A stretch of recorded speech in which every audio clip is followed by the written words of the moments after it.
Hello students, how are you all? Hope so all of you are fine and happy. Welcome to my YouTube channel, Biology in Seconds. Today we will discuss the factor affecting on the rate of enzymes action. Let's start. Now a very important lecture regarding enzymology.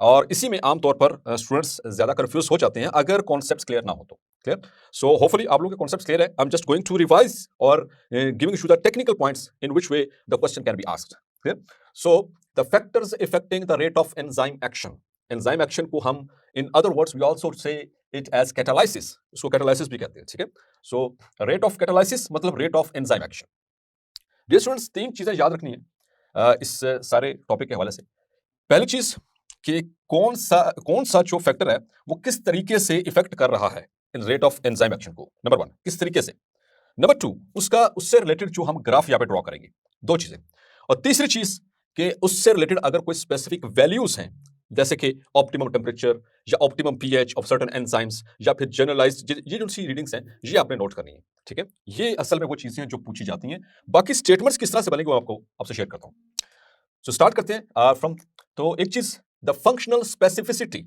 Of enzyme हमने इससे पहले बात की कि जो enzymes होते हैं they are very specific in their nature बहुत ही स्पेसिफिक है मींस जो कार्बोहाइड्रेट्स हैं वो सिर्फ कार्बोहाइड्रेट्स पे एक्ट कर सकते हैं वो प्रोटीन्स पे एक्ट नहीं करेंगे वो लिपिड्स पे एक्ट नहीं करेंगे वो न्यूक्लिक एसिड्स पे एक्ट नहीं करेंगे क्लियर जो प्रोटीएजेस है they will act upon only and only the proteins अच्छा डियर स्टूडेंट्स एक बात जो प्रीवियस लेक्चर में मुझसे मिस हो गई वो मुझे अभी अचानक से याद आ गई नोट कर लीजिए एक बहुत अहम बात जब भी एंजाइम सबस्ट्रेट कॉम्प्लेक्स बनता है ठीक है हमेशा एंजाइम का साइज बड़ा होता है सबस्ट्रेट कंपैरेटिवली छोटा होता है ठीक है किसी भी एंजाइम कैटालाइज रिएक्शन में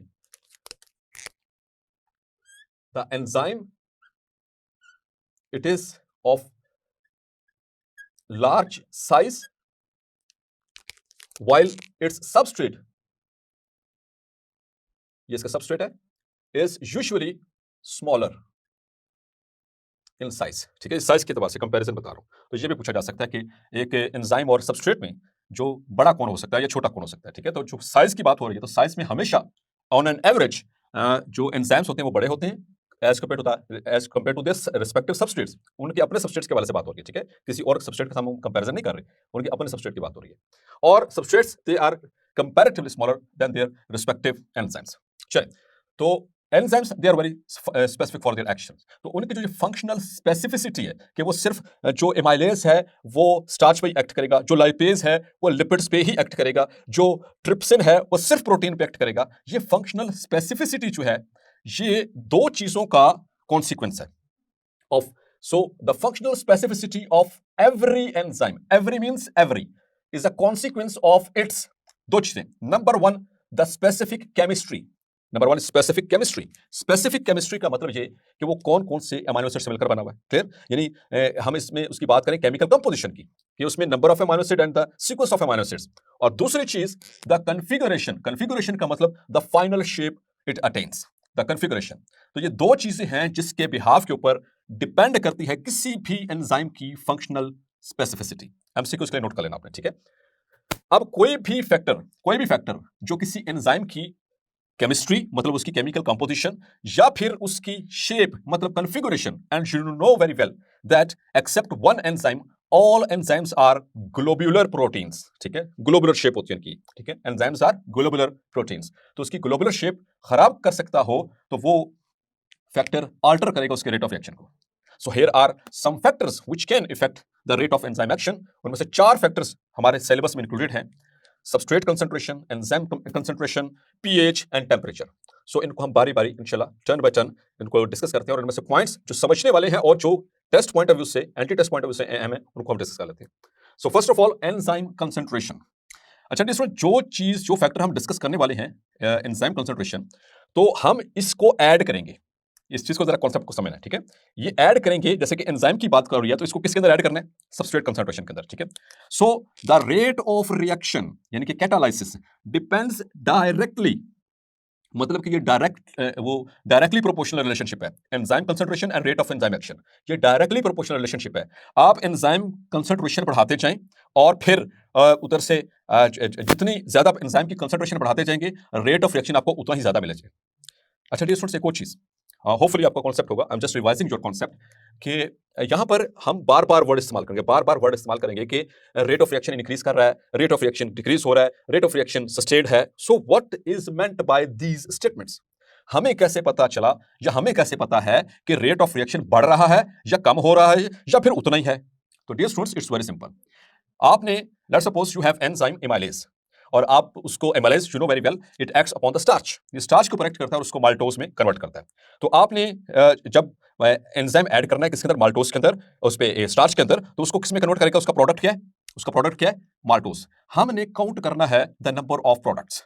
अगर 1 मिनट में आए 10 प्रोडक्ट, मतलब कि 10 इमाइलेज एक्ट करने से 10 माल्टोज आई, तो अगले 1 मिनट के अंदर इफ इट इज 20, मतलब कि रेट ऑफ रिएक्शन बढ़ गया, मतलब कि प्रोडक्ट की अमाउंट बढ़ने से, उसकी काउंट बढ़ने से होगा, हम ये क्या परसीव करेंगे कि रेट ऑफ रिएक्शन बढ़ रहा है. अगर इनिशियली आपने जो रेट ऑफ देखा उसका रिएक्शन का, मतलब कि इनिशियली देयर वर जस्ट 10 माल्टोसिस, ठीक है, 10 माल्टोस बने, और फिर आपने 1 मिनट के बाद फिर देखा 10 ही थे, उसके अंदर कोई चेंजिंग नहीं है, नंबर ऑफ जो प्रोडक्ट है वो उतना ही रहा, सेम रहा, इसका मतलब है there will be no further increase in the rate of reaction. और अगर 10 थे, पहले 10 थे और बाद में जब आपने काउंट किए आफ्टर सम टाइम और वो कम हो गए, so it means the enzyme reaction has been decrease. 1 minute में 10 आ रहे थे, अगले 1 मिनट में 5 हो गए, तो मतलब रेट ऑफ रिएक्शन क्या हुआ है? कम हुआ है. क्योंकि ये बार बार टर्म इस्तेमाल होनी है, इसलिए मैं इसको क्लैरिफाई करता चलूं कि रेट ऑफ रिएक्शन का मतलब क्या है. हमें कंसर्न है प्रोडक्ट्स के साथ, ठीक है. तो प्रोडक्ट्स की अमाउंट बढ़ेगी तो रेट ऑफ रिएक्शन बढ़ेगा, और प्रोडक्ट्स की अमाउंट सस्टेन रहेगी तो रेट ऑफ रिएक्शन स्टेशनरी है, ठीक है. No further increase in the rate of reaction, ये स्टेटमेंट आएगी. और अगर रेट ऑफ रिएक्शन कम हो रहा है, मतलब कि हमारे पास जो प्रोडक्ट है वो पहले जितने टाइम में बन रहा था अब उस उतने ही टाइम में कम बन रहा है, so that is called as decrease in the rate of reaction. Clear? चलें, अब होपफुली आसान हो जाएगा हमारे लिए. So the rate of reaction depends directly या डायरेक्टली प्रोपोर्शनल रिलेशनशिप है, मतलब कि अगर आप एक क्वांटिटी को बढ़ाते हैं ऑन द लेफ्ट साइड तो राइट साइड पे भी क्वांटिटी वो इंक्रीज करेगी, और अगर एक साइड पे कम होगी तो दूसरी साइड पे भी कम होगी, तो ये डायरेक्टली प्रोपोर्शनल रिलेशनशिप है, ठीक है. So the rate of reaction depends directly on the amount of enzyme at a specific time. आपने, क्योंकि हम ये तो नहीं है कि हम उसको एंजाइम को डाल दें और 24 घंटे के बाद देखें या 2 दिन के बाद देखें, नहीं, हम उसको स्पेसिफिक गिवन टाइम में चेक करेंगे, पर मिनट, पर 5 मिनट, पर 10 minute, per hour, whatever unit we use. So the amount of enzyme at a specific time at unlimited substrate concentration,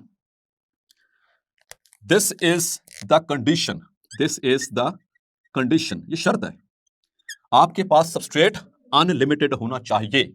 अगर आपके पास सबस्ट्रेट अनलिमिटेड का मतलब यहां पर हम उसको इस्तिलाही मानों में लें तो मतलब है कि आपके पास सबस्ट्रेट बहुत ज्यादा पड़ा है, ठीक है. और आप उसके बाद जब एंजाइम की कंसंट्रेशन उसके अंदर ऐड करेंगे, ऐड करते जाएंगे तो क्या होगा? रेट ऑफ रिएक्शन बढ़ता चला जाएगा, रेट ऑफ रिएक्शन बढ़ता चला जाएगा, ठीक है. एंजाइम को कंसंट्रेशन बढ़ाने से क्या होगा? रेट ऑफ रिएक्शन आपका बढ़ता चला जाएगा, क्योंकि आपके पास सबस्ट्रेट बेतहाशा पड़ा हुआ है, ठीक है. हमने यहां पर बात की अनलिमिटेड. अनलिमिटेड का मतलब है कि बहुत ज्यादा पड़ा हुआ है, तो as compare to the enzyme concentration. अगर आप अमाउंट ऑफ एंजाइम इंक्रीज करेंगे by 2-fold, if the amount of enzyme is increased 2-fold, 2 गुना बढ़ाई एंजाइम की कंसंट्रेशन, तो रेट ऑफ रिएक्शन कितना होना चाहिए?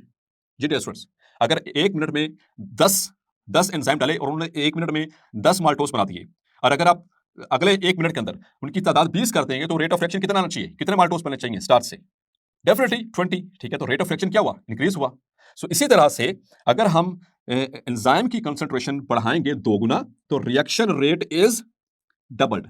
इंपॉर्टेंट एमसीक्यू, इसको मार्क कर लीजिए कि अगर रेट ऑफ रिएक्शन को डबल करवाना है तो एंजाइम की कंसंट्रेशन को भी दुगना करना पड़ेगा.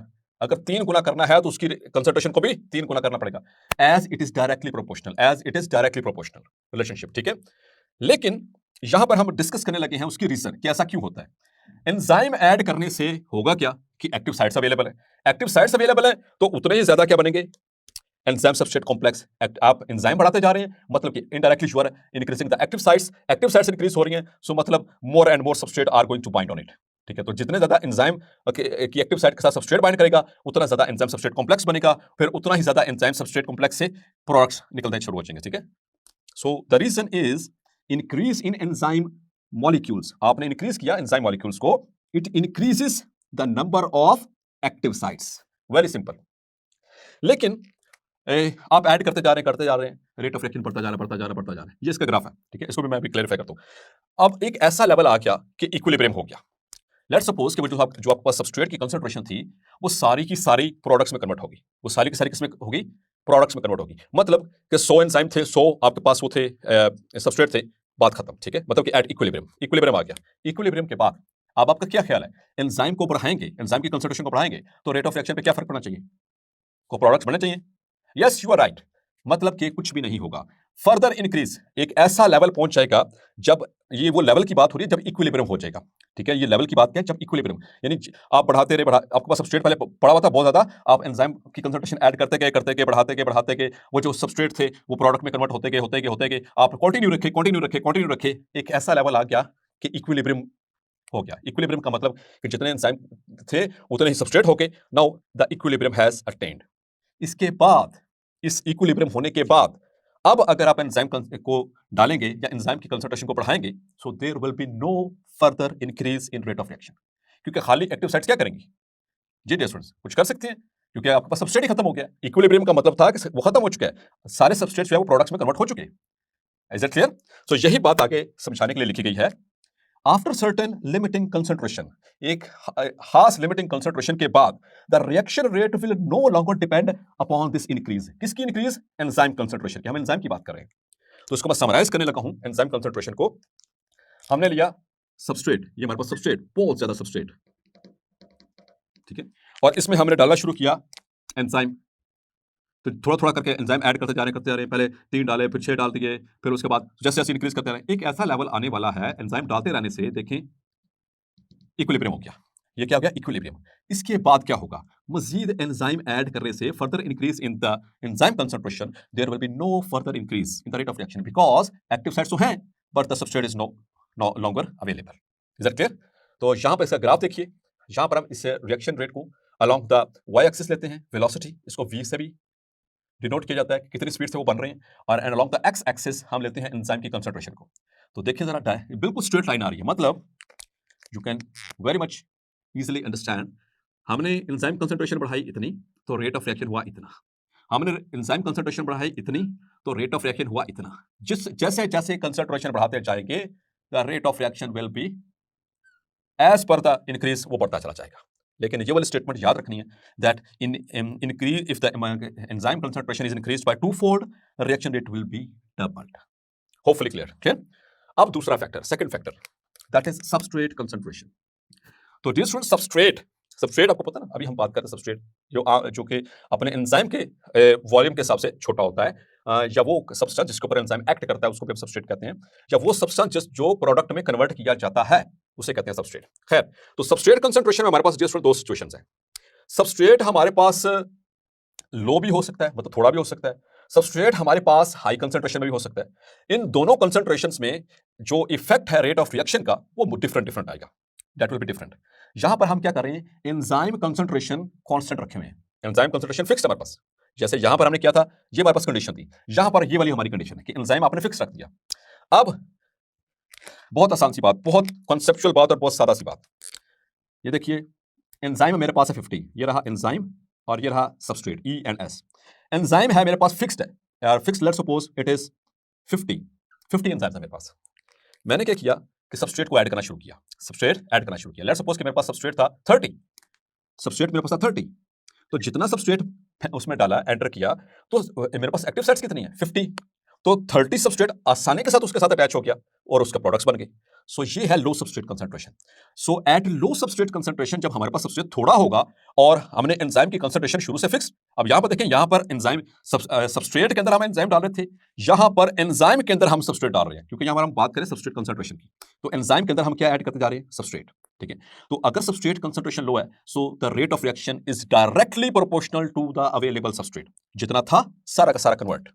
So at low substrate concentration, reaction rate is directly proportional to the substrate available. Available जितना है उसके directly proportional है। आपके पास let's suppose के 50 आपके पास कबाब है, 50 कबाब्स, और आपने बनाने हैं उससे सैंडविच, ठीक है। आपके पास सैंडविच, उससे सैंडविच बनेगा उससे ब्रेड से, ब्रेड आपके पास है 30, कबाब आपके पास 50, तो एक सैंडविच बनाने के लिए 2 पीस ब्रेड और 1 कबाब चाहिए।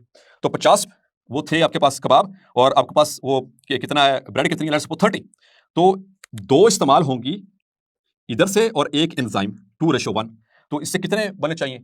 मतलब कि 15 सैंडविच बन गए। और 15 सैंडविच बनने का मतलब है कि इसमें से 15 मैं माइनस कर दूं तो कितना बच गया बाकी 35। 35 कबाब अभी भी मेरे पास पड़े हैं। तो ये लो सबस्ट्रेट था, लो सबस्ट्रेट कंसंट्रेशन। प्रोडक्ट क्या था हमारे पास? सैंडविच, ठीक है। जो कबाब है हमारे पास एंजाइम, और जो हमारे पास यहाँ पर जो सबस्ट्रेट है वो क्या है? That is bread. तो थोड़ी सबस्ट्रेट कंसंट्रेशन पे जितना आप उसके अंदर एंजाइम के अंदर डालते जाएंगे तो फॉरेन प्रोडक्ट्स मिलना शुरू हो जाएंगे, डायरेक्टली प्रोपोर्शनल। दूसरी सिचुएशन हमारे पास क्या है? At high substrate concentration. अब ऐड करते गए इक्विलिब्रियम पहुंच गया। कितना पहुंच गया? अब 50-50 हो गया। 50 थे, अब लेवल क्या हो गया? 50। 50-50 का क्या मतलब है कि इक्विलिब्रियम। अब क्या आपका ख्याल है कि मैं मजीद सबस्ट्रेट ऐड करूंगा तो रेट ऑफ रिएक्शन का क्या हाल होगा? क्या वो इंक्रीज होगा, उतना ही रहेगा, या डिक्रीज होगा? जी डियर स्टूडेंट्स, शुरू में हमने 30 डाल दिए, 20 बच गए थे, फिर डाले 20 और डाले, अब 50 हो गए। 50-50 बैलेंस, 50 के 50 एंजाइम मॉलिक्यूल्स इस्तेमाल हो गए, उन्होंने प्रोडक्ट्स में कन्वर्ट कर दिया सबस्ट्रेट को। अब मजीद सबस्ट्रेट ऐड करने पे क्या होगा? हाई हो जाएगा ना, मतलब 50 के ऊपर मैं डालूंगा मतलब 60 हो गए, 70 सबस्ट्रेट डालता हूं तो ये high as compare to enzyme, ये हाई कंसंट्रेशन कहलाएगी सबस्ट्रेट की। सो डियर स्टूडेंट्स, ऐसी सिचुएशन में मजीद सबस्ट्रेट ऐड करने पे there will be no further increase in the rate of enzyme action. Clear? So इसको भी समझ लेते हैं, इसको भी। उसकी रीजन क्या है? क्योंकि जितनी 50 थे वो सब की सब एक्टिव साइट्स ऑक्यूपाइड, खत्म। अब मजीद सबस्ट्रेट ऐड करते जाओ। आपका 50 कबाब खत्म हो गए, अब आप जितने मर्जी ब्रेड ले आओ तो सैंडविच तो नहीं बनेगा कबाब वाला। क्लियर? क्योंकि हमने यहां पर फिक्स रखा है किसको? एंजाइम की कंसंट्रेशन को। हाँ, अब अगर मजीद कुछ करना है, मजीद सैंडविच बनाने हैं या मजीद आपको प्रोडक्ट्स चाहिए तो आपको फिर एंजाइम कंसंट्रेशन को बढ़ाना पड़ेगा। Is that clear? So the initial increase at high substrate concentration when the enzyme concentration is kept constant, initial increase in reaction rate, initially क्या होगा? reaction rate बढ़ेगा क्योंकि active sites available हैं, आपको products मिलते जा रहे हैं। But a point is reached when further increase in the substrate does not increase the rate of reaction. मजीद सबस्ट्रेट ऐड करने पे मतलब कि इक्विलिब्रियम अटेन हो चुका है, अब मजीद सबस्ट्रेट डालते बचो तो there will be no further increase in the rate of reaction. The reason is all active sites have been occupied. So here is the reason. So at high substrate level, all active sites occupied, further increase in substrate does not increase the rate of reaction. और इसी point को कहते हैं saturation. इसी point को कहते हैं saturation. Clear? आप क्लास में गए, क्लास में 40 कुर्सियां हैं और वहां पर 40 पहले 10 स्टूडेंट आए, फिर 20 आए, फिर 30 आए, फिर 40 हो गए, तो 40 जो चेयर्स थी दे हैव बीन ऑक्युपाइड। अब 10 स्टूडेंट अगर और आएंगे तो क्या वहां पर वो बैठ सकेंगे चेयर्स के ऊपर नॉर्मल जैसे बैठे हुए? नो। इट मीन्स जो 40 चेयर थी, 40 स्टूडेंट बैठ गए, now the class has been saturated. इसी तरह से 50 एंजाइम डाले थे, 50 सबस्ट्रेट ने उनकी एक्टिव साइट्स को ऑक्युपाई कर लिया, now this is called as saturation. Clear? चलें, ये ग्राफ जरा इसको समझ लीजिए। So again along the Y axis reaction rate, और यहां पर हम इसको किसमें नोट करते हैं? वेलोसिटी, ठीक है, ये कितना हमारे पास कितनी तेजी से रिएक्शन रेट बढ़ता जा रहा है। And along the x axis substrate concentration. हम यहां पर दो एंजाइम्स की कंसंट्रेशंस डिस्कस कर रहे हैं। एक हमारे पास एंजाइम ए और एक एंजाइम हमारे पास बी। तो पहले बी को देखें। बी में हम सबस्ट्रेट कंसंट्रेशन को ऐसे बढ़ाते जा रहे हैं, रेट ऑफ रिएक्शन बढ़ता गया, लेकिन शुरू में तो बहुत ऊपर की तरफ जा रहा है, लेकिन आहिस्ता आहिस्ता वो प्रोग्रेसिवली थोड़ा सा कम होता चला जा रहा है। अल्टीमेटली ये पॉइंट आ गया, अब मैं मजीद ऐड करता जा रहा हूं सबस्ट्रेट, लेकिन मेरे पास कोई प्रोग्रेस नहीं आ रही है। मेरे पास कोई वो प्रीवियस मतलब वो 50 के 50 ही थे, मजीद प्रोडक्ट नहीं बन रहे। ये वो पॉइंट है जहां पर एक्टिव साइट्स ऑक्युपाइड। अब अगर मुझे ज्यादा प्रोडक्ट चाहिए तो मैं क्या करूंगा? एंजाइम कंसंट्रेशन को बढ़ाऊंगा। ये रही ए, ये मैंने यहां पर कंसंट्रेशन को बढ़ा दिया, तो बढ़ाया तो रेट ऑफ रिएक्शन, मैं सबस्ट्रेट डालता जा रहा हूं, रेट ऑफ रिएक्शन आता जा रहा है, प्रोडक्ट्स बनते जा रहे हैं और ऐसा स्लो हुए और ये फिनिश। मजीद सबस्ट्रेट ऐड किया लेकिन मुझे कोई प्रोडक्ट नहीं मिले, तो ये वही जगह है जिसको हम कह रहे हैं सैचुरेशन। क्लियर? तो ये बात आपको क्लियर हुई कि एंजाइम फिक्स रखा, सबस्ट्रेट ऐड किया, थोड़ा सबस्ट्रेट वाला सारा का सारा डायरेक्टली प्रोपोर्शनल, सारा प्रोडक्ट बन गया। मजीद डालते गए, इक्विलिब्रियम हो गया। अब मजीद सबस्ट्रेट मैं डालूंगा तो there will be no further increase in the rate of reaction, means all active sites have been occupied, means the enzymes have been saturated. Clear? तो इसको जरा ग्राफ को समझ लीजिए। इन पॉइंट्स का मतलब है अभी यहाँ पर रेट ऑफ रिएक्शन बढ़ रहा है, यहाँ पर भी रेट ऑफ रिएक्शन बढ़ रहा है, मतलब एक्टिव साइट्स आर अवेलेबल, यहाँ पर हैं तो रेट ऑफ रिएक्शन बढ़ रहा है। यहाँ पर ये स्लोप बन गई, यहाँ पर और इस पॉइंट पर देखें एक्टिव साइट्स ऑलमोस्ट ऑक्युपाइड, तो बस खत्म होने वाली हैं, और यहाँ पर देखें no more active sites available. और ये जो से पॉइंट्स हैं, एक ये वाला और इधर से ये वाला, ये वो पॉइंट हैं जहां पर मैक्सिमम रेट है। यहाँ पर इससे ज्यादा आगे नहीं गया क्योंकि इसके आगे स्ट्रेट लाइन आ गई, तो इसको हम कहते हैं वी मैक्स, क्योंकि इधर हम वेलोसिटी देख रहे हैं तो ये मैक्सिमम वेलोसिटी मिल गया। Now dear students, temperature the third factor which can affect the rate of enzyme action और कैटालिसिस। तो टेंपरेचर जो है ये इसका लिंक रेट ऑफ रिएक्शन से डायरेक्टली प्रोपोर्शनल है। आप रेट ऑफ रिएक्शन वो बढ़ता चला जाएगा अगर हम टेम्परेचर को बढ़ाते चले जाएंगे, लेकिन उसकी एक लिमिट है। As we have studied that the enzymes are globular proteins, और प्रोटीन्स जो होती हैं वो एक मखसूस टेम्परेचर पे पहुंचने के बाद वो डीनेचर होना शुरू हो जाती हैं। ठीक है, सो एंजाइम्स भी प्रोटीन्स हैं, सो इस वजह से इनके अंदर भी इस चीज का ख्याल रखना पड़ता है। So increase in temperature increases the rate of reaction but up to a certain limit. जैसा कि मैंने भी आपसे जिक्र किया कि temperature increase, rate of reaction increase, but there is a limit. Heat provides activation energy, MCQs के लिए मार्क कर लीजिए प्लीज। हीट क्या प्रोवाइड करती है? एक्टिवेशन एनर्जी, जिसको हम पहले भी डिफाइन कर चुके हैं। It is the minimum amount of energy that required to start a chemical reaction. तो ये उसको एक्टिवेशन एनर्जी प्रोवाइड करती है, हीट एंजाइम्स को, एक रिएक्शन को। और heat provides kinetic energy to the reactants. Kinetic energy या फिर एक्टिवेशन एनर्जी, दोनों टर्म्स इस्तेमाल हुई हैं हमारे सिलेबस में। सो ये काइनेटिक एनर्जी जो मूव करने की वजह से, जैसे एक्टिवेशन एनर्जी मिलेगी, they will start moving, they will possess the kinetic energy to the reactants. Reactants यहाँ पे कौन कौन से हैं? एंजाइम और सबस्ट्रेट। तो जैसे जैसे इनकी हीट एनर्जी को गेन करते जाएंगे, इनके अंदर एक्टिवेशन एनर्जी आती चली जाएगी, तो दे will start vibrating, they will start vibrating. और इन वाइब्रेशंस के दौरान क्या होगा? इनका एंजाइम और सबस्ट्रेट का आपस में कोलाइड होने का जो चांस है वो बढ़ जाएगा। ठीक है, जितनी जल्दी वो आपस में कोलाइड करेंगे उतनी जल्दी एंजाइम सबस्ट्रेट कॉम्प्लेक्स बनेगा, जितनी जल्दी एंजाइम सबस्ट्रेट कॉम्प्लेक्स बनेगा उतनी जल्दी सबस्ट्रेट भी बन जाएगा, प्रोडक्ट्स भी बन जाएंगे। सो इसी तरह से to kinetic energy to the reactants causing them to move rapidly, chances of collisions are increased. तो इससे का फायदा क्या होगा कि उनके दरमियान जो कोलिजन्स होने वाली है, जैसे वो वाइब्रेट कर रहे हैं तो उनके दरमियान कोलिजन्स, वो उनका चांस है वो बढ़ना हो जाएगा। और इस तरह से रेट ऑफ रिएक्शन हमें बढ़ता हुआ नजर आएगा। ये देखिए, हीट को हम बढ़ाते जा रहे हैं, टेम्परेचर को बढ़ाते जा रहे हैं, रेट ऑफ रिएक्शन बढ़ रहा है, यहाँ पर आकर मैक्सिमम हो चुका है। मजीद थोड़ा सा टेम्परेचर को हम बढ़ा रहे हैं, लेकिन सस्टेन्ड है, लेकिन और थोड़ा सा टेम्परेचर बढ़ाया तो अब रेट ऑफ रिएक्शन ग्रेजुअली कम हो रहा है।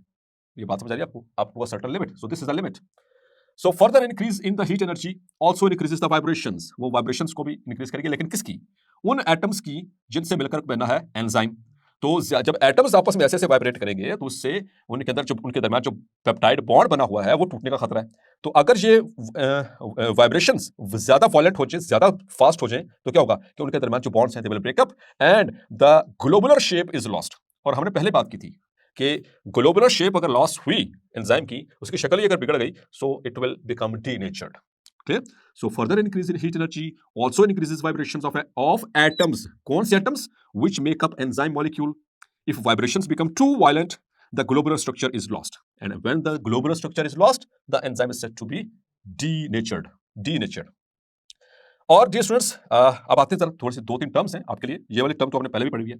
Optimum temperature, the temperature at which an enzyme performs it's max. एक वो टेम्परेचर जिस पे कोई भी एंजाइम अपनी मैक्सिमम कैटेगरी, अपनी मैक्सिमम एक्टिविटी दे सकता है, मैक्सिमम रेट के ऊपर जो सबस्ट्रेट्स उनको प्रोडक्ट्स में कन्वर्ट कर सकता है, उस टेम्परेचर को कहते हैं द ऑप्टिमम टेम्परेचर। अब आपको पता है student, as you have read, कि ह्यूमंस का जो टेम्परेचर रेंज है वो कितनी है? 36.1 degree Celsius to 37.8 degree Celsius. या अगर हम इसको राउंड फिगर्स में बात करें तो 36 टू 37। ठीक है, तो 37.8 और 36.1 के इधर ये रेंज है। अल्लाह ताला ने हमें हर चीज इस तरह के हमारे जितने भी होमोस्टैटिकली जो मेंटेन्ड प्रोसेस है, most of they possess the ranges, narrow ranges. तो एक ये नैरो रेंज है। जब इस नैरो रेंज के आगे या पीछे कोई मतलब कि टेम्परेचर फॉल करता है, ज्यादा हो जाए या इससे कम हो जाए, then the conditions become abnormal. लेकिन इस टेम्परेचर में the 37 degree Celsius is the optimum temperature. इस रेंज में 37 डिग्री सेल्सियस ये हमारा ऑप्टिमम टेम्परेचर है हमारे एंजाइम्स का, जो हमारी बॉडी में काम करते हैं। ठीक है, लेकिन स्टूडेंट्स, जो बैक्टीरिया होते हैं आमतौर पर जो हॉट स्प्रिंग्स में रहने वाले होते हैं, गर्म पानी के चश्मों में रहने वाले होते हैं, उनके एंजाइम्स का जो ऑप्टिमम टेम्परेचर है वो काफी ज्यादा होता है, जैसा कि 70 डिग्री या उससे भी समटाइम्स ज्यादा हो सकता है। और ऐसे बैक्टीरिया के जो एंजाइम्स होते हैं, इनको इस्तेमाल किया जाता है इन द बायोलॉजिकल पाउडर्स, क्योंकि जब हाई टेम्परेचर के ऊपर वॉशिंग जहां पर की जाती है, तो ताकि एंजाइम डीनेचर ना हो जाए, ऐसे बायोलॉजिकल पाउडर्स में इन बैक्टीरिया के एंजाइम्स को इस्तेमाल किया जाता है, क्योंकि ये इनकी थर्मल स्टेबिलिटी कंपैरेटिवली ज्यादा होती है as compare to the human enzymes and other animal enzymes. चलिए, आपके दो और टर्म्स हैं, एक है जी मैक्सिमम टेम्परेचर और एक है मिनिमम टेम्परेचर। तो क्या ख्याल है, क्या हो सकता है? So as you have read, maximum temperature वो टेम्परेचर है, आपने रेट ऑफ रिएक्शन, आपने टेम्परेचर इंक्रीज किया, रेट ऑफ रिएक्शन बढ़, बस that's it, this is the max, this is max. इसके बाद क्या होगा? अब एंजाइम डिनेचर होना शुरू हो गया। So the temperature at which the enzyme is denatured is called the maximum temperature. यानी जैसे ह्यूमंस के अंदर 37.8 से ऑनवर्ड हम जाएंगे, 37.8 डिग्री सेल्सियस से ऑनवर्ड जाएंगे, सो उसके बाद हमारे एंजाइम्स डीनेचर होना शुरू हो सकते हैं। सो that is the maximum temperature. अच्छा डियर स्टूडेंट्स, एक मजे की बात कि हाई टेम्परेचर क्या करता है, वो डीनेचर करता है एंजाइम को, लेकिन इसके अगर हम ऑपोजिट जाएं दूसरी एक्सट्रीम पे, लो टेम्परेचर पे, फ्रीजिंग टेम्परेचर पे, तो एंजाइम डीनेचर नहीं होगा, बल्कि वो इनएक्टिव हो जाएगा। क्लियर? ये कॉन्सेप्ट क्लियर रखना है। हाई टेम्परेचर पे डीनेचर खत्म, और एक दफा डीनेचर हो गया कभी रीनेचर नहीं हो सकता। आप कभी भी आप अंडे से ऑमलेट बना लें तो ऑमलेट को वापस उस एग के अंदर नहीं डाला जा सकता है जैसे वो पहले था। ठीक है? Once it is denatured it can not be renatured. लेकिन at low temperatures, the low temperature causes the enzymes to become inactive but not denatured। याद रखिएगा। और थोड़ा सा फिर टेम्परेचर बढ़ाने से क्या होगा, जैसे जैसे वो टेम्परेचर गेन करते जाएंगे एक ऐसा टेम्परेचर पहुंचेगा जिसपे वो दोबारा से एक्टिवेट होना शुरू हो जाएंगे। वो कम से कम वो टेम्परेचर जिसपे वो दोबारा एक्टिवेट होना शुरू हो जाए वो कहलाता है minimum temperature. So the temperature at which the inactive enzyme becomes active again, so that is called as the minimum temperature. Clear? तो ये तीन टेम्परेचर्स हैं। ऑप्टिमम जिसमें मैक्सिमम परफॉर्मेंस, मैक्सिमम जिसमें एंजाइम डीनेचर्ड, मिनिमम जिसमें दोबारा से वो इनएक्टिव फॉर्म से एक्टिव फॉर्म में आ जाए। So that is the minimum temperature. So here is a graph representing the effect of temperature on the rate of reaction. So as usual, along the y-axis we are taking the reaction rate, and along the x-axis we are taking the temperature. So temperature 0, 10, 20, 30, 37, 50, 60, 70, on, depending upon the organism. So as you can see, यहाँ से देखें ये zero temperature हम बढ़ाते जा रहे हैं, rate of reaction बढ़ रहा है एंड ऑन, और 37 डिग्री सेल्सियस पे जाकर के ये मैक्सिमम है। इससे थोड़ा सा ऊपर गए तो थोड़ा सा सस्टेन रहा, लेकिन मजीद आगे जाने से रेट ऑफ रिएक्शन क्या हुआ, वो कम होना शुरू हो गया। It is going down. तो कम होने का मतलब ये है कि the enzyme has been denatured. Clear? और ये टर्म मैं पहले एक्सप्लेन कर चुका हूं कि रेट ऑफ रिएक्शन कम होना या ज्यादा होना क्या है, it depends upon the number of products we have got in a time unit. Clear? तो ये बात, ये जो टेम्परेचर है ये optimum temperature, this is indicating the denaturation of enzyme, मतलब कि this is showing the max temperature, इसको मैक्स टेम्परेचर भी कह सकते हैं। ठीक है?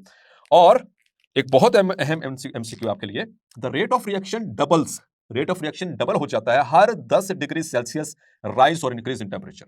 जैसे जैसे 10 डिग्री, हर 10 डिग्री पे एवरी 10 डिग्री सेल्सियस इंक्रीज और rise in temperature doubles the reaction rate. जैसे कि लेट्स सपोज ओवर हियर, मैं एक मिसाल दूंगा। So here is at 10 degrees Celsius, the rate of reaction is like this. But at 20 degrees Celsius, the rate of reaction is now, ये पहले इतना था, it is now doubled. So hopefully answered. So इसी तरह से 30 पे ले जाएंगे, 10 मजीद ऐड करेंगे तो वो उससे भी ज्यादा होना शुरू हो जाएगा। ठीक है? सो ये आपने याद रखना है कि हर 10 डिग्री सेल्सियस टेम्परेचर राइज करने पे रिएक्शन रेट पहले से डबल हो जाएगा। ठीक है? Now coming towards the pH. So every enzyme functions most effectively over a narrow range of pH. उस pH को कहते हैं इट्स ऑप्टिमम pH, उस एंजाइम की ऑप्टिमम pH जिस पर अपनी मैक्सिमम परफॉर्मेंस दे रहा है, उसमें बहुत इफेक्टिवली वर्क कर रहा है। अब हमारी जब टेम्परेचर की बात करें तो वो ये तो यूनिफॉर्म फैक्टर है, यानी अगर टेम्परेचर कम होगा या ज्यादा होगा तो पूरी बॉडी का कम ज्यादा होगा। लेकिन जहां तक पीएच की बात है, हमारे पास मुख्तलिफ जगहों पे मुख्तलिफ पीएच अल्लाह ताला ने रखी है। ब्लड की पीएच डिफरेंट है, जो सलाइवा की पीएच डिफरेंट है, फ्रेश की डिफरेंट है, स्टेल की डिफरेंट है, आपने पढ़ा हुआ। ठीक है? इसी तरह से स्टमक के अंदर पीएच डिफरेंट है, इसी तरह से जो लिवर के एंजाइम्स है वहां की पीएच डिफरेंट है। सो हर एंजाइम अपने एक मखसूस पीएच रेंज में काम कर रहा है, जिसमें अपनी वो बेस्ट परफॉर्मेंस देता है, उसको हम कहते हैं उसकी मैक्सिमम पीएच, उसकी ऑप्टिमम पीएच। अब अगर इसकी पीएच में चेंज लाया जाए, किसी भी एंजाइम की पीएच में जिस रेंज में वो काम कर रहा था उसमें अगर उतार चढ़ाव लाया जाए, सो डियर स्टूडेंट्स, अगर तो है थोड़ा सा चेंज, एक एंजाइम जो जिस पीएच में बेस्ट काम कर रहा था उसमें थोड़ा सा चेंज लाया जाए, स्लाइट चेंज, तो उससे क्या होगा, it will lead to the ionization of the amino acids at the active site. तो जो एक्टिव साइट के ऊपर जो अमीनो एसिड्स हैं उनकी आयोनाइजेशन स्टार्ट हो जाएगी, और इवन उसी एनवायरनमेंट में चूंकि सबस्ट्रेट भी मौजूद है तो सबस्ट्रेट की भी आयोनाइजेशन स्टार्ट हो जाएगी। अल्टीमेटली रिजल्ट क्या मिलेगा, the enzyme activity is totally retarded और ब्लॉक्ड, या तो वो खत्म हो जाएगी, मतलब कि वो कोई प्रोग्रेस नहीं आ रही होगी, या फिर कम होना शुरू हो जाएगी। So here we go, so slight change in pH changes the ionization of amino acids at active site and may affect the ionization of the substrate because क्योंकि दोनों reactants एक ही environment के अंदर मौजूद हैं। अब बात करते हैं एक्सट्रीम चेंज, थोड़ा सा चेंज डाला तो आयोनाइजेशन हो, मतलब इफेक्ट हुई जस्ट, वो जैसे इफेक्ट खत्म होगा तो ionization it could be reversed. लेकिन जब एक्सट्रीम चेंज हो गया, बहुत ज्यादा चेंज हो गया किसी एंजाइम का पीएच, तो उस कंडीशन में क्या होगा डियर स्टूडेंट्स, उस कंडीशन में ये होगा कि जो पॉलीपेप्टाइड बॉन्ड्स थे, the peptide bonds between the amino acids, the peptide bonds will break up. जब पेप्टाइड बॉन्ड ब्रेक हुआ तो वो चेन ब्रेक हुई, तो जो ग्लोबुलर स्ट्रक्चर था दैट विल बी लॉस्ट। तो जब ग्लोबुलर स्ट्रक्चर लॉस हो तो क्या होता है? The enzyme is said to be denatured. So extreme change in pH, the bonds in enzyme causes the enzyme bonds in the enzyme to break, leading to the enzyme denaturation. और आज का सबसे अहम एमसीक्यू याद रखिएगा कि optimum pH for most of enzymes, हमारी body में जितने भी एंजाइम काम कर रहे हैं उनमें ज्यादातर एंजाइम्स कौन सी पीएच रेंज में काम करते हैं? That is 6 to 8. So optimum pH for most enzymes fall in range of pH 6 to 8. हम बात कर रहे हैं मोस्ट एंजाइम्स की, most of the enzymes. Clear? अब आइए थोड़ा सा एंजाइम्स की और उनकी ऑप्टिमम पीएच के हवाले से थोड़ा सा डिस्कस कर लेते हैं। लाइक पेप्सिन आपको पता है ये प्रोटीनेटिक एंजाइम है, प्रोटीन को ऑपरेट करता है और उनको पॉलीपेप्टाइड और पेप्टोन में कन्वर्ट करता है। It has got the optimum pH of 2.0। ठीक है, ये एसिड इसको एसिडिक एनवायरनमेंट में काम करता है in the stomach. Sucrase, it acts upon the sucrose and converts it into glucose and fructose, and इसको ऑप्टिमम पीएच चाहिए 4.50। एंटेरोकाइनेज, ये एंजाइम ड्यूडेनल म्यूकोसा में रिलीज होता है जब उधर से पैनक्रियाटिक जूसेस आते हैं और उधर से बाइल आती है। ठीक है, तो उस वक्त जो ट्रिप्सिनोजन है उसको एक्टिवेट करने के लिए एंटेरोकाइनेज की जरूरत पड़ती है, ट्रिप्सिनोजन को ट्रिप्सिन में कन्वर्ट करने के लिए, और इसकी जो पीएच है दैट इज 5.50। उसके बाद सेलाइवरी इमाइलेज, जिसको हम टाइलिन भी कहते हैं। ठीक है, उसका दूसरा नाम टाइलिन। सो ये हमारे सलावा, जो हमारे सलाइवरी ग्लैंड्स हैं, इसके अंदर जो इमाइलेज है इसकी पीएच है 6.80। नाउ द कैटालेज, इसकी जो पीएच है it is 7.60। Chymotrypsin, it has got the pH of 7